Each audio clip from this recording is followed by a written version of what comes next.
yung freebie. Wow! Bote, oh. Ganda. Gusto ko pa naman ng ganito.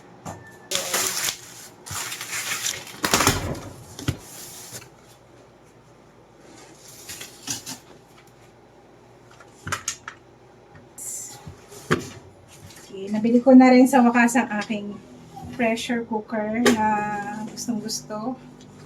Kasi na out of stock ito dati. Ganda.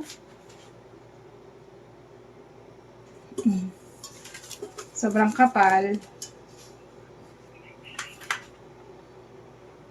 Ang ganda.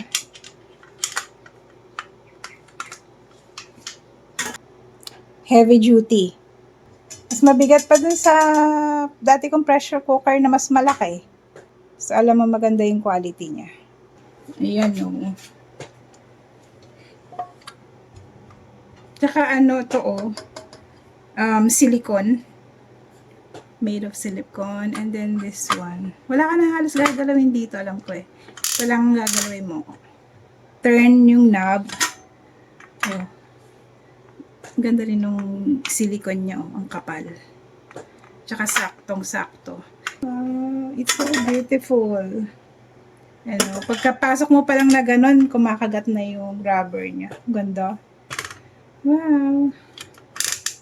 Okay, ikutin lang. Oh, walang kahirap-hirap, di ba? Siguradong nakalock na. Ay, natatanggal pala. Ito yung tinatanggal pag gusto mo nang pakawalan yung pressure sa loob. And then, super ganda niya. Malaki din naman pala. Akala ko maliit lang. Malaki din naman pala siya. Ano kasi ito eh, 6 liters. Kasi yung ibang nakita ko, 5 liters lang. So, sakto lang to sa amin para na pag naglalaga ng baka. Ang ganda-ganda. Ang ganda ng quality.